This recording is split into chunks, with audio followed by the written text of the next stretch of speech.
Cast is now starting. All attendees are in listen-only mode. Good evening, everyone.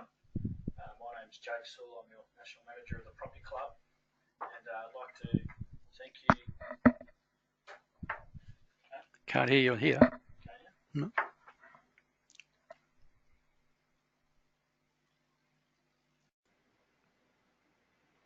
Hello, Fred. Can you hear me?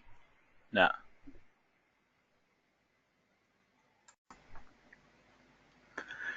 Good evening, everyone, and welcome to tonight's member success story. So my name is Jake Sewell, and I'm the National Manager of the Property Club. And this evening we're lucky enough to have Fred Zanette from Queensland. So he's going to join us and share with us all a bit about his journey, not only with Property Club, but investing in general, how he's got to where he is today. Obviously, he's very passionate about property, and that's why he's here educating our members as well as a property mentor. But look, it's great to hear these stories. And so, first of all, Fred, welcome along. Thank you, Jake, and thank you for inviting me along to this presentation, and welcome all my listeners out there. And I'm very happy to be able to share my story with you. Great stuff. Thanks, Fred. So I've got a couple of little slides I'll flick through here. So obviously this is yourself and your better half, Linda. That's right, yes. So Linda's all on board with the property investing with you? Yes, she's actually shared the journey, and even though our properties are in single names, we actually share the same loan, so our loans have the same, our names are on both loans. Well, I guess as soon as you start buying properties, you pretty much join at the hip, aren't you, in more ways than one. So even if ownership isn't in your name, what's yours is hers and vice versa at the end of the day. So it's important you're both in it together. I guess, there's always normally we call them a handbrake in investing. So would you see yourself or Linda as the handbrake when you first started out? Look, I think probably Linda's probably the one that was the handbrake. But in all honesty, she said, Fred, I believe in you, I'll support you, and we'll go forward together. She recognised that we needed a wealth creation strategy for a lifestyle that we were hoping to achieve. Okay, great stuff. So obviously we do investing for a reason, and part of that is to enjoy our lives, I guess, and not work and be relying on, the pension and super and all that sort of stuff. So I'm just flicking through a couple of slides that you've provided here, which is great to see. Some of the great adventures you've managed to have over the years. Do you want to talk to us about this last one here in the Kimberleys? Look, I guess in the end, our wealth projection strategy had a holiday package to it, but we have been able to do better than predicted, and we had some fantastic holidays. So in 2017, we went for a 17-day tour of the Kimberleys on Outback tours, and it was a glamping tour, so to speak. We stayed in tents, but they were like luxury hotel accommodation.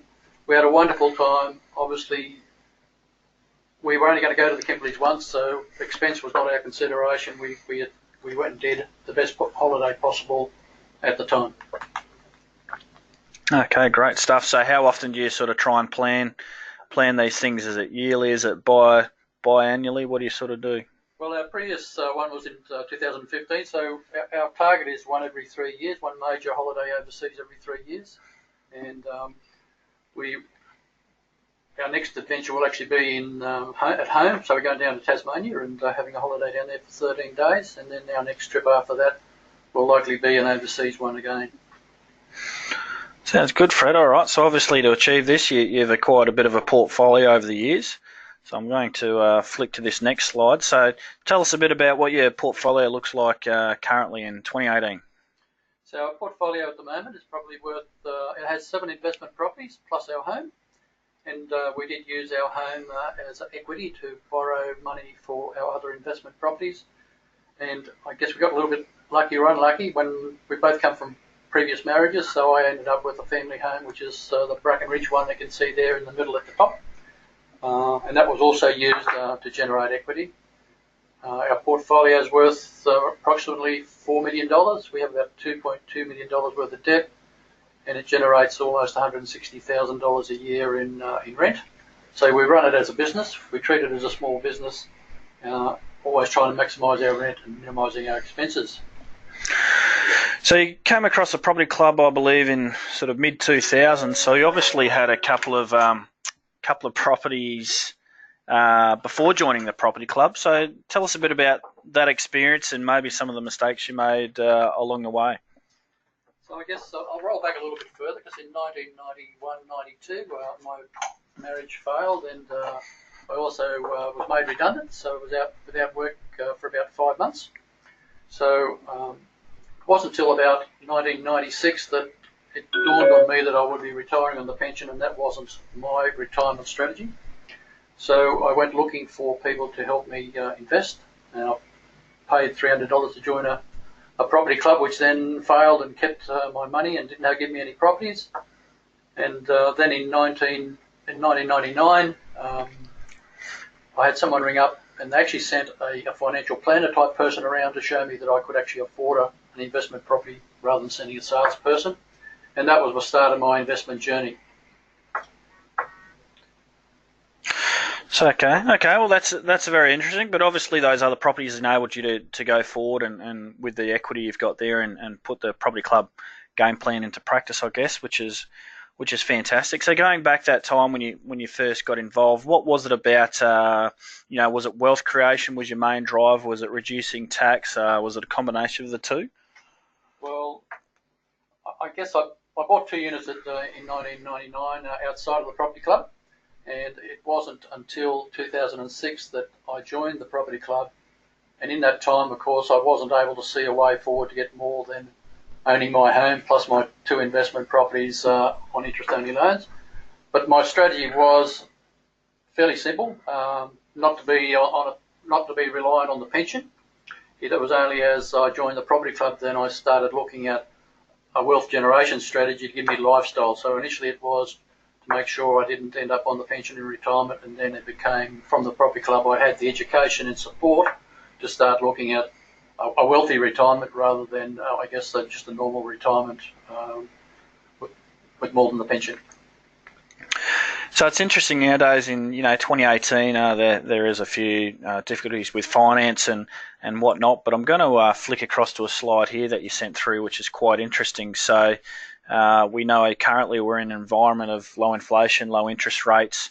Borrowing money is a little bit more difficult, but I'd like you to talk us through this one here. So this is actually a cash flow scenario on your first property, I believe. That's correct. We bought our first property at Carina Heights, actually, and it was a club property. And at that time, I was earning $70,000, or my taxable income was $70,000. I was already 50 by then, so it was pretty important that I actually started doing something. So that was our first property, and as you can see there, after tax, it was still costing me a holding cost of $202 a week. It seemed like a bargain at the time. Obviously, under today's interest rates and cash flow scenarios, it looks like a very, very expensive property. But back then, it was important that I did something. I could actually afford to do that, and we paid for that.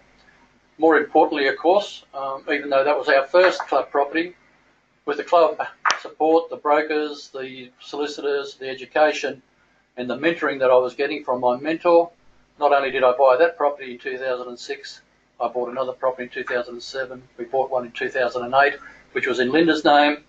In 2009, I should have bought, but got slack and didn't. And then in 2010, we bought one in Melbourne. So that was, the sum total of our 7 properties. And in 2011, for the second time, I was made redundant. And I thought, wow, the club has helped me get to where I am now. I'm very, very happy with the wealth I've generated here and the support I've received.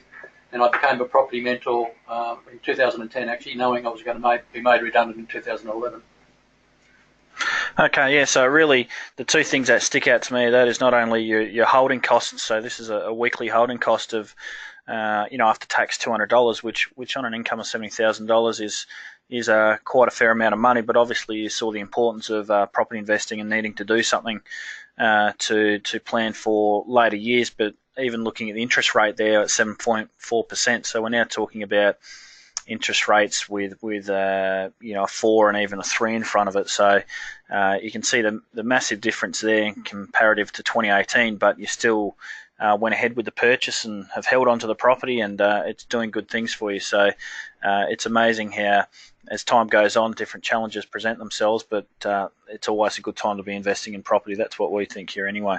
That's correct. And look, I have, as a property mentor now, I have members who are concerned about a 10-year doubling cycle, or a 12-year doubling cycle, or a 15-year doubling cycle.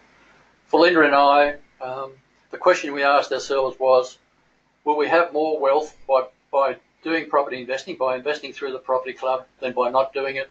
And the answer was yes. So based on that, a positive answer that we got from that, then we decided we would do that. Overall, they haven't all doubled in 10 years, but certainly the portfolio on its own after tax is actually cash flow positive. So we're not actually contributing any of our superannuation, or Linda's still working any of her wage towards those properties, because they do support themselves after tax. Absolutely. So I'm just flicking up while you're talking here, just a couple of slides also that I'm sharing with the members there, a little bit about your journey with Property Club, and one I'd like to highlight, and it's the same with everyone. So it's not always smooth sailing. And you spoke here about starting a little bit later in life, but it still worked for you. So it's not too late if you feel as though you're getting close to that retirement age. You've still got time to take action there. So you can see there, like Fred mentioned, he didn't start till he's 50. But within that time, he's accumulated a number of properties, and now is helping others do the same thing, which is fantastic. So here's a quick snapshot. You just want to talk us through this snapshot on what you've achieved so far? Just on the previous slide, without going back to it, you would have noted that I was actually age 57 when I found the club in 2006, and that's when we started to build our property portfolio, seriously started doing it. But I was already 57 years old at that stage, so it was important to progress.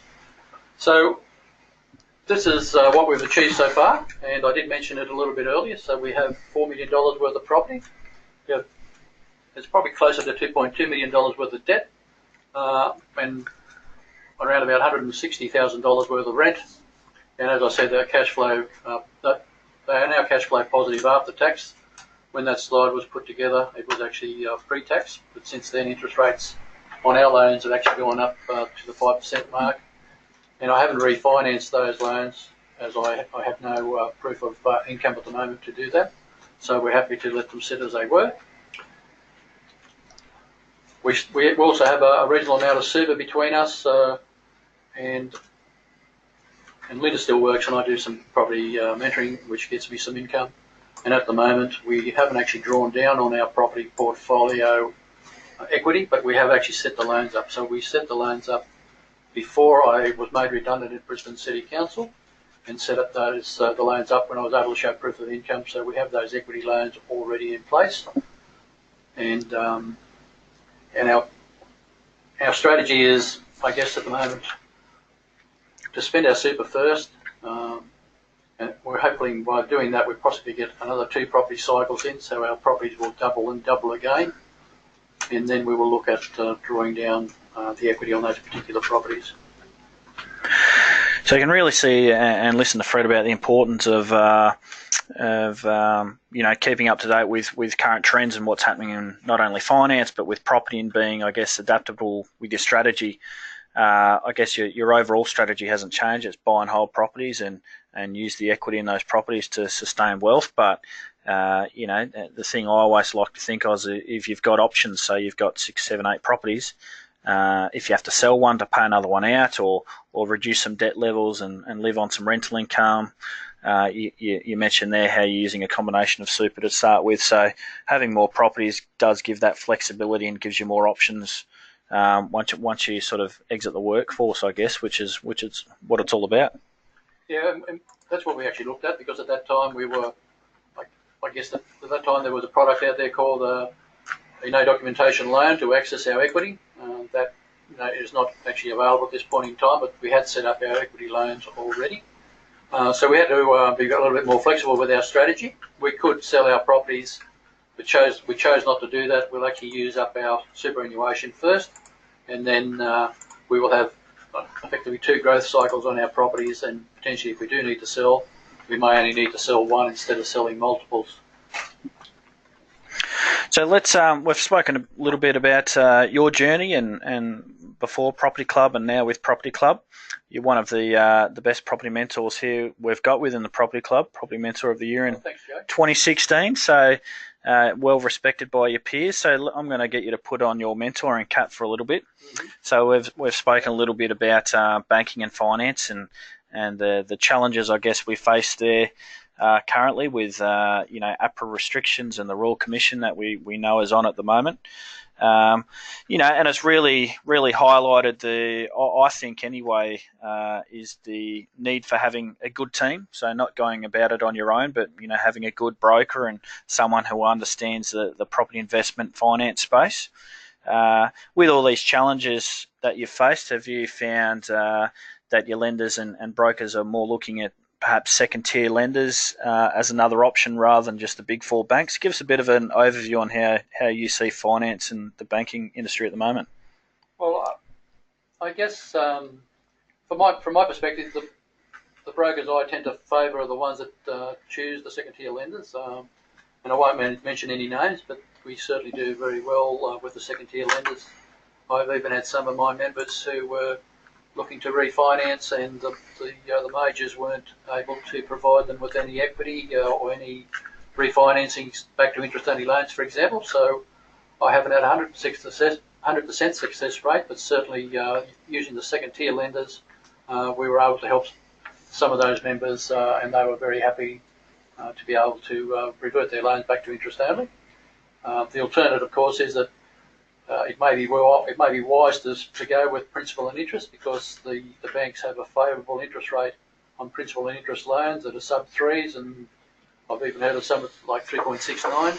So a principal and interest loan at 3.69, the repayments on a principal and interest loan at 3.69 compared to an interest-only loan of say 5.2, 5.3. The difference on the monthly repayments may only be $200 or $300 a month.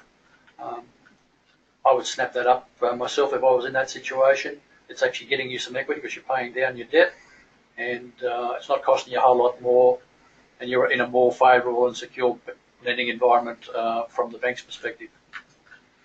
Yeah, so I guess that principal and interest versus interest only has been a real talking point of late.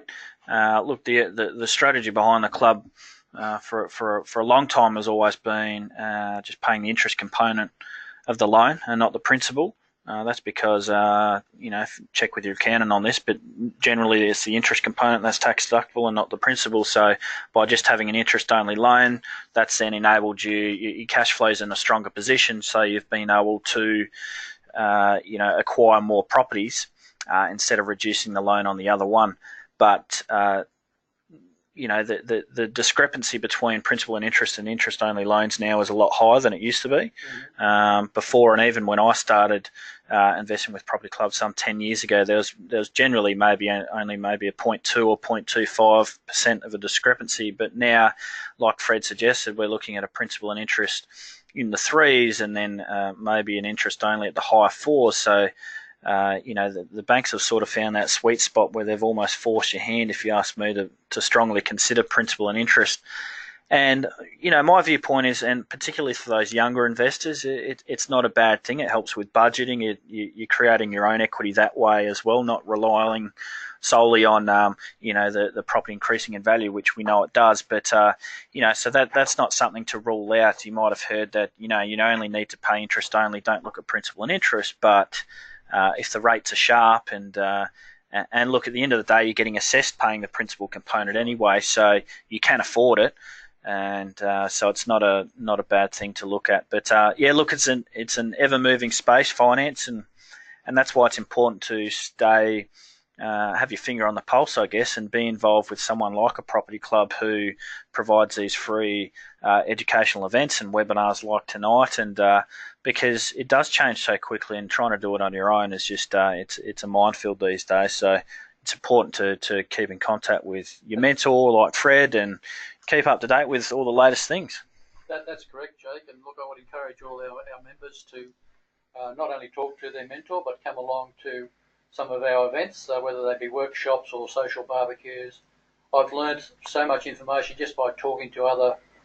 Linda and I are part of the Property Millionaires Club, just talking to other Property Millionaire Club members who have gone through and come up with a bit of vital information that they needed for their journey. They pass it on to us members free of charge, and some of those snippets of information that I got were very, very helpful for Linda and I. And I'm not saying they're going to be helpful to everyone, but come along to the workshops. It's not so much necessarily what you're learning; it's the networking that gives you the great benefit with this club. So we're going through our 25th anniversary here. We've been around for 25 years, and each and every one of us members or property mentors are only too happy to share our journey with you and help you on your particular journey yourself. So, Fred, you mentioned, I guess I'll continue on the property club path a little bit more. So you're obviously keen on property, and you tried a few other groups. You've stuck with property club now for 13 years or so. What was it about property club then, and continue to be now, that really stands out for you, and why you feel it's the best place to sort of be? Well, the property club, I stayed with the property club because in the end,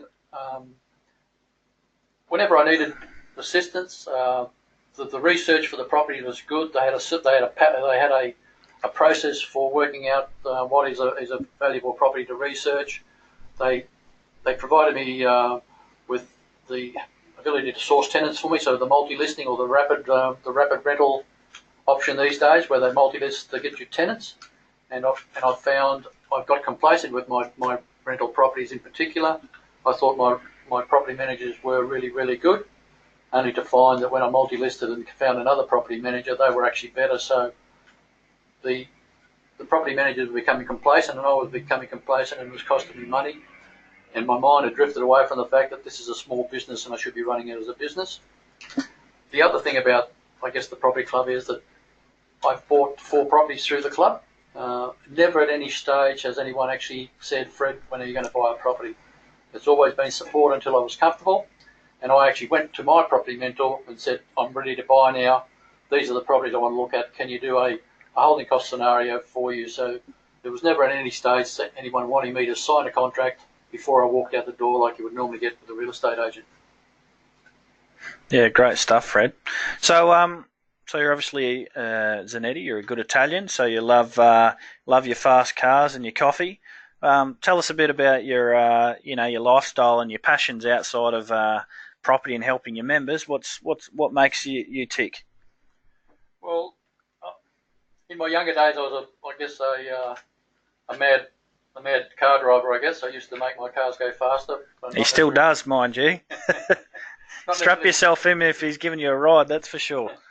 Not necessarily by actually making the engines more powerful and going point to point faster. I want them to go around corners fast, and that's always been my passion. And he's got a 4-wheel drive now, so there are no corners. You go through them, don't you? But so I do that. I've learnt social ballroom dancing, and to some extent, that's where I met Linda. So that was a great initiative of mine and a great goal that I set. We don't go as often as we should these days, but certainly it helped me find, the love of my life, and I wouldn't be here today without Linda by my side. And I have family, so we have 7 grandkids now between us, and so they take up our time. I like gardening, and my real passion, I guess if I had my career again, I was a technician in the early days of my career, and then I became a customer relationship manager. I was service manager for Queensland for Alcatel Australia.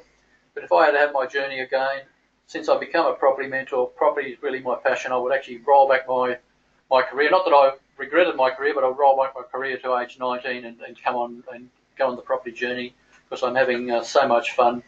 And it's around the club. It's a great event. I do host a lot of events here in Queensland, and I enjoy doing that, and certainly get supported, by the club, and certainly by Jake, our national manager, has always supported me through this process, and I'm here today because of him.